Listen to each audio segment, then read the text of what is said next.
Good morning વિદ્યાર્થી મિત્રો, કેમ છો? બધા મજામાં? ઓકે, લાસ્ટ ટાઈમ આપણે જોયું હતું યુનિટ 1 ની અંદર કેન યુ ઇન્સ્ટોલ લવ.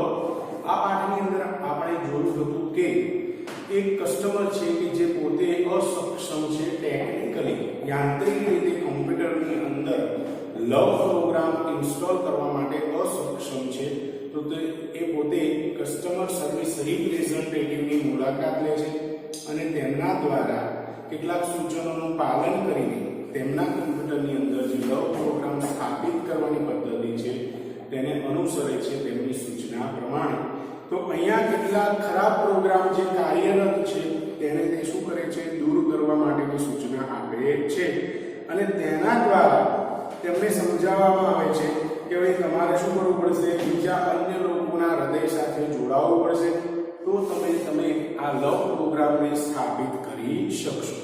તો આપણે નેક્સ્ટ પેજ ઉપર જે કમ્પ્યુટરનું મોનિટર આપેલું છે તેની નીચે ચોથા પેરેગ્રાફમાં આવ્યા હતા. તો અહીંયા તે જણાવે છે કે તમારે તમારા કમ્પ્યુટરની અંદર જો લવ પ્રોગ્રામ સ્થાપિત કરવો હોય તો તમારું જે હાર્ડ છે કમ્પ્યુટર રૂપી તેને તમારે શું કરવું પડશે? અપગ્રેડ કરવું પડશે, તેમાં કેટલોક સુધારો કરવો પડશે. કસ્ટમર સે, oops, I have an error message already. પહેલાથી જ મારા કમ્પ્યુટરમાં તો શું આવેલો છે? એરર મેસેજ, એક ખામી ભરેલો સંદેશ આવેલો છે. What should I do? હવે મારે શું કરવું જોઈએ? એમ કરીને કસ્ટમર સર્વિસ રિપ્રેઝેન્ટેટિવને પૂછે છે કે આવો મેસેજ આવેલો છે જે એરર બતાવે છે, ખામી બતાવે છે. તો હવે આ પ્રક્રિયા આગળ થઈ શકશે કે નહીં? હવે મારે શું કરવું જોઈએ? Customer service representative says, what does the message say? આ સંદેશ શું કહી રહ્યો છે? સિમ્પલ પ્રેઝન્ટ ટેન્સ નું પ્રશ્નાર્થ વાક્ય છે, what વાળું. તો અહીંયા કહે છે what does the message say? આ સંદેશ શું કહી રહ્યો છે? કસ્ટમર સે, it says, તે કહી રહ્યો છે error 412. એરર ને એક નંબર આપેલો છે 412. Program not run. જે પ્રોગ્રામ અંદર તમે દાખલ કર્યો છે love program, it does not run on internal components. internal એટલે આંતરિક. internal નો મતલબ શું થાય? આંતરિક. તો તે internal પ્રોગ્રામ ની અંદર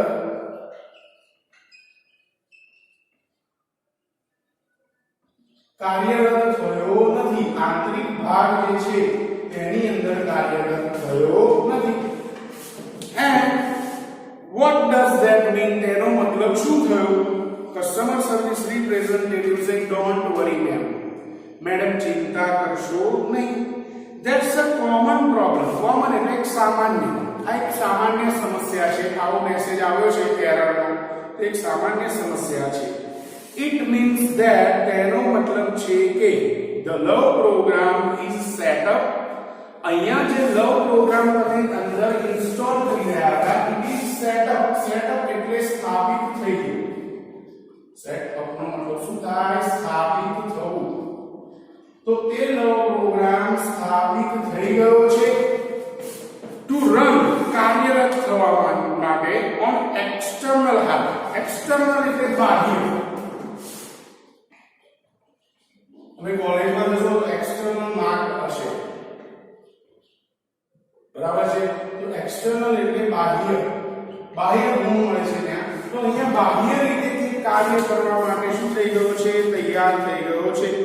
બટ હેઝ નોટ યet બીન રન. પરંતુ તે હજી પણ કાર્ય કરી શકતો નથી ઓન યોર હાર્ટ, તમારા હૃદય ઉપર. તમારા કમ્પ્યુટરમાં જે હાર્ટ છે તેના ઉપર તે કાર્યરત થયો નથી. It is one of those complicated programming things. Complicated એટલે ગૂંચવણભરી. ઘણી બધી કોમ્પ્લિકેટેડ વસ્તુઓ છે, તેમાંની આ કોમ્પ્લિકેટેડ એટલે કે ગૂંચવણભરી એક બાબત છે. ગૂંચવણભરી બાબત છે આ, કે જે તમારા એક્સટર્નલ હાર્ડ પર કાર્યરત થયો છે પણ ઇન્ટરનલ રીતે તે કાર્ય કરી રહ્યો નથી. But in non technical terms, પરંતુ બિન યાંત્રિક રીતે જોઈએ તો ઇટ મીન્સ, તેનો મતલબ એવો થાય છે યુ હેવ ટુ લવ, તમારે પ્રેમ કરવો પડશે યોર ઓન મશીન, તમારા પોતાના યંત્રને, before it can love others, તે બીજા અન્ય લોકો પ્રત્યે પ્રેમ દર્શાવે તે પહેલા તમારે તમારા યંત્રને પ્રેમ કરવો પડશે. આપણે ઘરમાં પણ જોઈએ છીએ તો કોઈ વ્યક્તિ પ્રત્યે દ્વેષ ભાવ રાખીશું, તેની સાથે સારી રીતે વાતચીત નહીં કરીએ તો અડોશ પડોશમાં કે એના મિત્રો સાથે તે સારું વર્તન કરશે, પણ ઘરના વ્યક્તિઓ સાથે તે શું નહીં કરે? સારું વર્તન કરશે નહીં. માટે બીજા લોકોનો પ્રેમ પ્રાપ્ત કરવા માટે તે પ્રયત્ન કરે તે પહેલા તે વ્યક્તિ માટે આપણે શું કરવું જોઈએ? પોતાનો પ્રેમ દર્શાવવો જોઈએ. કસ્ટમર સે so what should I do? તો કસ્ટમર પેલા બેન છે કહે છે કે મારે શું કરવું જોઈએ? કસ્ટમર સર્વિસ રિપ્રેઝેન્ટેટિવ સે can you find the directory? શું ત્યાં તમને એક ડિરેક્ટરી એટલે શબ્દકોશ ફાઇન્ડ જોઈ શકો છો? ફાઇન્ડ એટલે જોવું અને ડિરેક્ટરીનો મતલબ થાય શબ્દકોશ. તો અહીંયા તમને કોઈ ડિરેક્ટરી દેખાય છે? શબ્દકોશ દેખાઈ રહ્યો છે જેને નામ આપેલું છે સેલ્ફ એક્સેપ્ટન્સ. સેલ્ફ એક્સેપ્ટન્સ નો મતલબ થાય સ્વયં સ્વીકાર કરવો.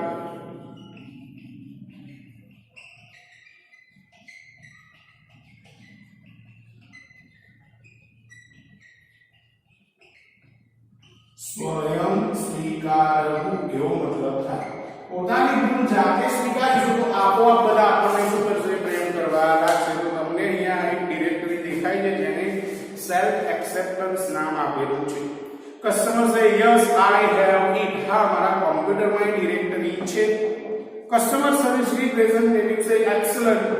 You are getting good at this time. આ સમયે હું કહી શકું છું કે તમારી પાસે પ્રાપ્ય વસ્તુ છે. તમે જે પણ વસ્તુની મદદ જોઈએ છે તે બધી વસ્તુ તમે પ્રાપ્ત કરેલી છે. કસ્ટમર સે થેન્ક યુ. તમારો આભાર.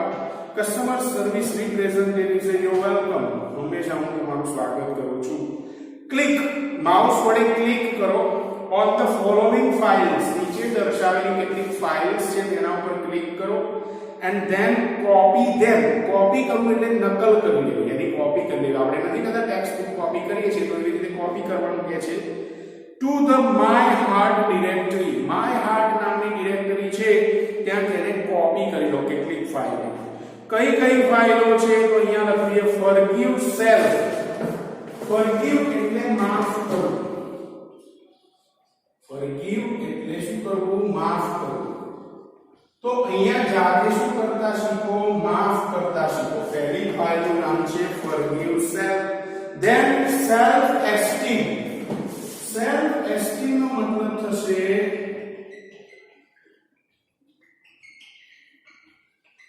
પોતાનું સ્વમાન. પોતાનું સ્વમાન જળવાય એવી રીતે અહીંયા એક ફાઇલ આપેલી છે સેલ્ફ એસ્ટીમ. તેને પણ તમે કોપી કરી લો. then realize worth.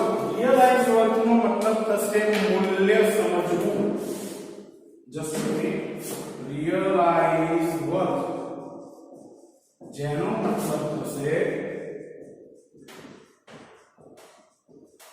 મૂલ્ય સમજવું. કોઈ પણ વ્યક્તિનું શું કરવું જોઈએ? મૂલ્ય સમજવું જોઈએ. આપણને મદદરૂપ થતો હોય ને આપણને એની કિંમત જ ના હોય તો તે વ્યક્તિ આપણા પ્રત્યે પ્રેમ દર્શાવી શકશે નહીં. And goodness. ગુડનેસ નો મતલબ થશે સારા ગુણ.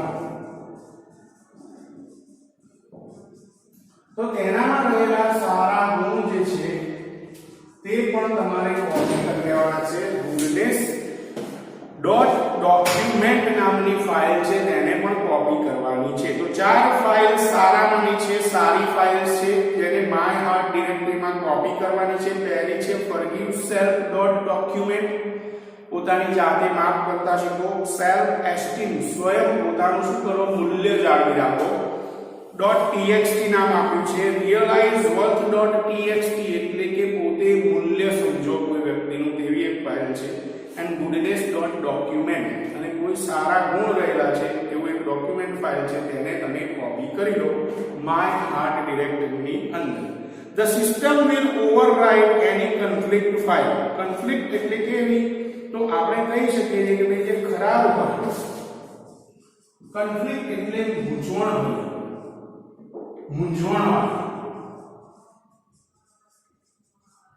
મૂંઝવણ ભર્યું કોઈ પણ મૂંઝવણભરી ફાઇલ હશે તેની અંદર આ જે ફાઇલ છે એ ઓવરરાઇટ તેના ઉપર લખી દેશે એન્ડ બીગન પેચિંગ એટલે તેને સાજું કરવું. બીગન એટલે શરૂ કરી દેશે, પેચિંગ એટલે સાજું કરવાનું, સાજું કરવું. તે ફાઇલ જે કાર્યરત નહીં હોય તેને સાજું કરવાનું કામ કરી દેશે. એની ફોલ્ટી પ્રોગ્રામિંગ, કોઈ પણ મુશ્કેલ ભરી ખામીયુક્ત ફાઇલ હશે તેને કે શું કરશે, સાજું કરવાનું આ 4 ફાઇલો કામ કરી લેશે. ઓલસો યુ નીડ, તમારે તે પણ જરૂર છે ટુ ડિલીટ selfcritic.exe. selfcritic નો મતલબ થાય જાતે કટાક્ષ કરવી, ટીકા કરવી. કોઈની ટીકા કરવાની આપણામાં શું હોય, આદત હોય, તો તેની સેલ્ફ ક્રિટિક નામની ફાઇલને તમારે ડિલીટ કરવાની જરૂર છે, દૂર કરવાની જરૂર છે. ફ્રોમ ઓલ ડિરેક્ટરીઝ, જે પણ ડિરેક્ટરીઝ છે, પછી તે માય હાર્ટ ડિરેક્ટરી હોય, સેલ્ફ એક્સેપ્ટન્સ હોય કે કોઈ પણ હોય, તેમાંથી તમારે તે selfcritic.exe ને શું કરવાની જરૂર છે, ડિલીટ કરવાની જરૂર છે. And then, અને ત્યારબાદ empty your recycle bin. recycle bin એટલે કચરા પેટી, કમ્પ્યુટરમાં હોય છે તેને. to empty એટલે ખાલી કરો,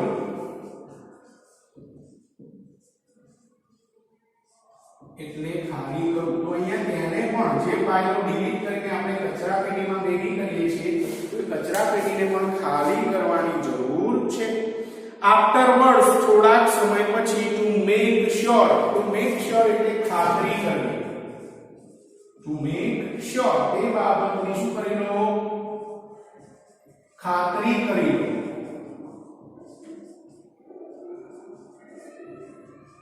કઈ બાબતની ખાતરી કરવાનું કે છે, it is completely gone, કે આ ડિલીટ કરેલી ફાઇલો બધી સંપૂર્ણપણે જતી રહી છે. and never comes back, ફરીથી વાયરસ સ્વરૂપે ખામીયુક્ત પ્રોગ્રામ તરીકે આ બધી ફાઇલો પાછી નહીં આવે તેની તમારે ખાતરી કરવાની છે. જેમ કમ્પ્યુટરની અંદર તમે જોજો ડિલીટ કરેલા કેટલાક વાયરસીસ હોય એને તમે રિસાયકલ બિનમાં રાખશો, ફરીથી પાછું શું થઈ જશે, કમ્પ્યુટરની અંદર ઇન્સ્ટોલ થઈ જશે, તમારું લેપટોપ હોય કે મોબાઈલ હોય, તો એની અંદર આ ખરાબ ફાઇલોને શું કરી દેવાની છે, ડિલીટ કરવાની છે, સેલ્ફ ક્રિટિક જેવી, અને તે રિસાયકલ બિનને સંપૂર્ણપણે ખાલી કરવાનું છે. કસ્ટમર સેડ ગોટ ઇટ, હા હું સમજી ગઈ છું. હે my heart is feeling up. Feeling up એટલે ભરાવું, ફિલિંગ અપ નો મતલબ શું થાય, ભરાવું. હવે મારું હૃદય ફિલિંગ અપ, ફિલિંગ એટલે ભરાઈ રહ્યું છે. શેનાથી ભરાઈ રહ્યું છે, તો અહીંયા કે છે filling up with really neat file. Neat એટલે સ્વચ્છ, નીટ એન્ડ ક્લીન આપણે શબ્દ પણ આપણે ઉપયોગમાં લઈએ છીએ. તો નીટ ફાઇલ એટલે સ્વચ્છ ફાઇલોથી હવે મારું હૃદય ભરાઈ રહ્યું છે. smile.mtg એક સ્માઈલી હોય એવી એક લોગો છે, is playing on my monitor right now. Monitor ઉપર એક સ્માઈલી નું લોગો આમથી આમ ફરી રહ્યું છે. and it shows that, અને તે દર્શાવે છે કે warmth.com, warmth નો મતલબ થાય હૂંફ, warmth નો મતલબ શું થાય, હૂંફ. તો અહીંયા હૂંફ અથવા પ્રેમ પણ સ્થાપિત થઈ ગયો છે. જે લવ પ્રોગ્રામ દ્વારા હૂંફ મળવી જોઈએ તે પણ સ્થાપિત થઈ ગઈ છે. peace.exe, peace એટલે શાંતિ. તો peace એટલે કે શાંતિ નામની એક જે ફાઇલ છે તે પણ સ્થાપિત થઈ ગઈ છે. and contentment.com, contentment એટલે સંતોષ, contentment એટલે હવે સંતોષ પણ પ્રાપ્ત થવો શરૂ થઈ ગયો છે. અહીંયા contentment.com are copying themselves all over my heart. સંપૂર્ણ મારા હૃદય ઉપર contentment નામની ફાઇલ, warmth.com, peace.exe આ ત્રણ સારી ફાઇલો પોતાની જાતે કોપી કરી રહી છે. Customer service representative says their love is installed and running. તો હવે સમજી લો કે લવ પ્રોગ્રામ ત્યાં સ્થાપિત થઈ ગયો છે and running એટલે કે કાર્યરત પણ થઈ ગયો છે. યુ શુડ બી એબલ, તમારે સક્ષમ થઈ જવું જોઈએ. એબલ એટલે સક્ષમ થવું. ટુ એબલ એટલે સક્ષમ થવું. ટુ હેન્ડલ એટલે કાબૂમાં કરવું અથવા તો સંચાલન કરવું. તો અહીંયા તમારે સક્ષમ થઈ જવું જોઈએ. શેના માટે? સંચાલન કરવા માટે. ઇટ ફ્રોમ હિયર, હવે તમારે તે લવ પ્રોગ્રામને અહીંયાથી તમારે તેનું સંચાલન કરવા માટે સક્ષમ બની જવું જોઈએ. One more thing before I go, હું અહીંયાથી તમારી રજા લઉં તે પહેલા વધુ એક બાબત જણાવી દઉં. કસ્ટમર સે યસ, હા કહો, શું બાબત જણાવવા માંગો છો? કસ્ટમર સર્વિસ રિપ્રેઝેન્ટેટિવ સે લવ ઇઝ ફ્રીવેર. ફ્રીવેર એટલે મુક્ત વસ્તુ. ફ્રીવેર નો મતલબ શું થાય? મુક્ત અથવા સ્વતંત્ર વસ્તુ. આ જે લવ પ્રોગ્રામ છે તે એકદમ સ્વતંત્ર વસ્તુ છે. બી શ્યોર, તે બાબતે ચોક્કસ રહો, ટુ ગીવ ઇટ, કે તમે તે બીજાને આપો. એન્ડ વેરિયસ મોડ્યુલ્સ, તેના અલગ અલગ વિભાગો, ટુ એવરીબડી યુ મીટ, જે પણ વ્યક્તિ તમને મળે તેને તમારે લવ પ્રેમને વહેંચતા રહેવું જોઈએ. ધે વિલ ઇન ટર્ન, તેના બદલામાં તે લોકો શેર ઇટ, તે પ્રેમની આપલે કરશે. વિથ અધર પીપલ, બીજા અન્ય લોકો સાથે. and they will return some really neat modules back to you, અને તેના કેટલાક સ્વચ્છ ભાગો છે પ્રેમ રૂપી. તો તે પ્રેમ જેટલો તમે બીજાને વહેંચશો તેટલો જ પ્રેમ તમને સ્વચ્છપણે પાછો પ્રાપ્ત થશે. કસ્ટમર સે આઈ વિલ, ભલે હું તે કામ કરીશ. Thank you for your help, તમે આ લવ પ્રોગ્રામ સ્થાપિત કરવા માટે જે મદદ કરી તે બદલ તમારો આભાર. આવી રીતે આપણને પણ આ સમજાવે છે કે કેટલાક ખરાબ દુર્ગુણો છે તે આપણે આપણા હૃદયમાંથી શું કરવા જોઈએ? દૂર કરવા જોઈએ. દ્વેષ ભાવ હોય, ક્રોધ હોય, તો એ બધું આપણે દૂર કરીશું અને કોઈ વ્યક્તિ પ્રત્યે પ્રેમ દર્શાવીશું તો તે ચોક્કસથી લવ પ્રોગ્રામ જે છે, પ્રેમ રૂપી જે પ્રોગ્રામ છે તે આપણા હૃદયમાં સ્થાપિત થઈ જશે. અને પ્રેમ જેટલો વહેંચશો એટલો જ તમને પાછો મળશે. તો આવી રીતે અહીંયા લવ પ્રોગ્રામ સ્થાપિત કરવા માટે એક કસ્ટમર જે પોતે અસક્ષમ છે તેને કસ્ટમર સર્વિસ રિપ્રેઝેન્ટેટિવ અહીંયા મદદરૂપ થાય છે. અને આવી રીતે લવ પ્રોગ્રામ સ્થાપિત કરવામાં તે સફળતા પ્રાપ્ત કરે છે.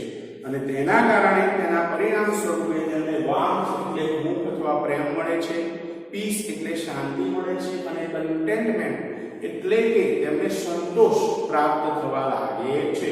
તો આવી રીતે તેમના કમ્પ્યુટરની અંદર લવ પ્રોગ્રામ સ્થાપિત થઈ જાય છે. અને અહીંયા આપણે આ પાઠની પૂર્ણાહુતિ કરીએ છીએ. આશા રાખીએ કે તમને આ જે પાઠ છે તેની સમજૂતી પ્રાપ્ત થઈ ગઈ હશે. તમે સારી રીતે સમજી શક્યા હશો. હજી પણ એક વખત આખો પાઠ ફરી વાંચી લેશો ચોક્કસથી તમે તેને યાદ રાખી શકશો.